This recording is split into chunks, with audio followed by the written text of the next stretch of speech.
Assalamualaikum warahmatullahi wabarakatuh. Stay lagi sama gua di channel Islamic Bimbel.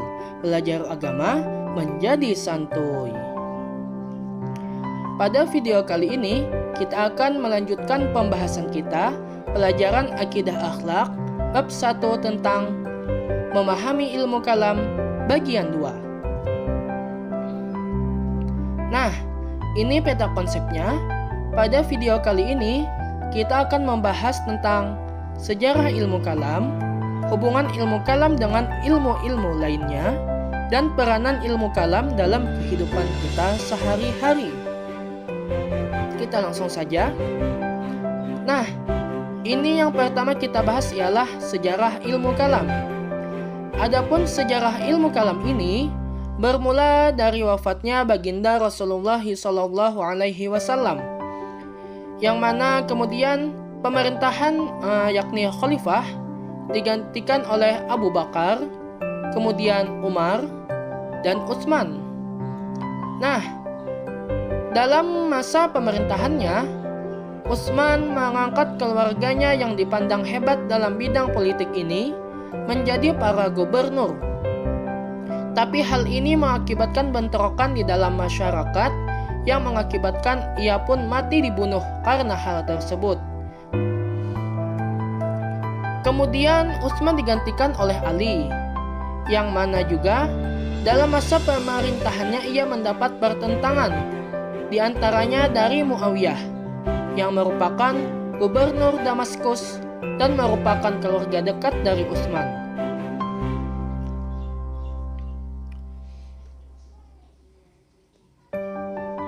Muawiyah ini menuntut kepada Ali untuk menghukumi para pembunuh Utsman.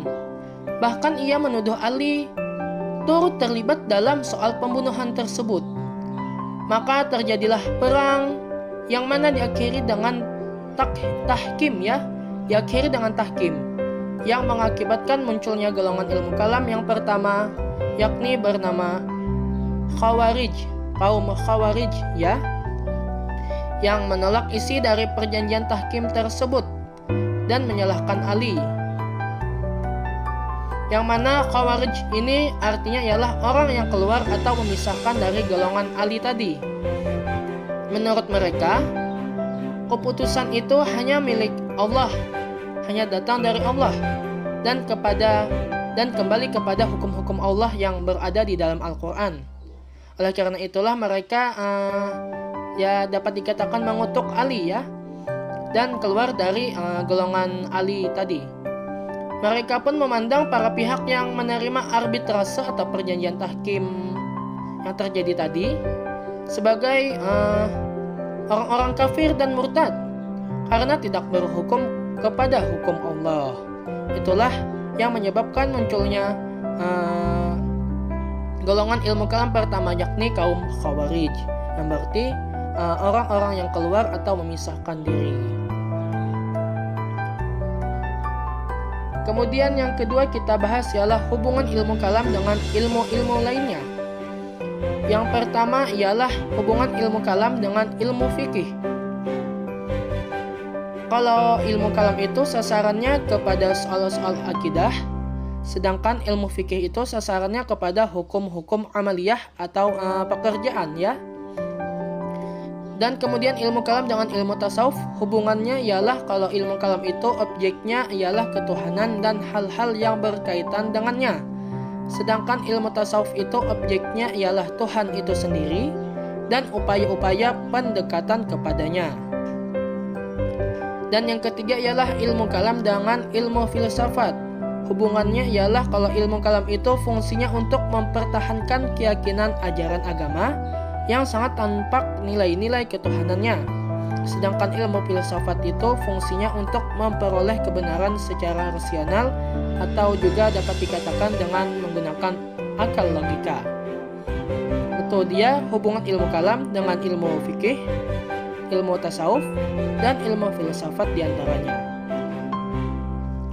Dan yang terakhir ialah peranan ilmu kalam dalam kehidupan kita. Adapun peranan ilmu kalam ini ada dua di sini disebutkan. Yang pertama ialah memahami kembali makna ajaran Islam dengan argumen logika yang benar. Nah, di dalam Al-Quran, kita sebagai manusia diperintahkan oleh Allah untuk berpikir dan menggunakan akal kita. Perintah ini di dalam Al-Quran biasanya menggunakan kata-kata redaksi seperti tafakkur, tadabbur, tadzakur, tafaqqah, nazar, fahima, aqala, dan lain-lain. Dan kemudian yang kedua ialah peranannya, yakni memahami kebenaran keyakinan, memahami keberagaman, maksudnya memahami keberagaman keyakinan dengan sikap toleransi. Nah, jadi maksudnya kita harus bersikap toleransi terhadap keberagaman tersebut, baik itu berupa keberagaman agama, keberagaman aliran pemahaman, apakah ia Syiah ataupun ahli sunnah, dan juga keberagaman mazhab, baik apakah ia Syafi'i maupun juga Hanbali.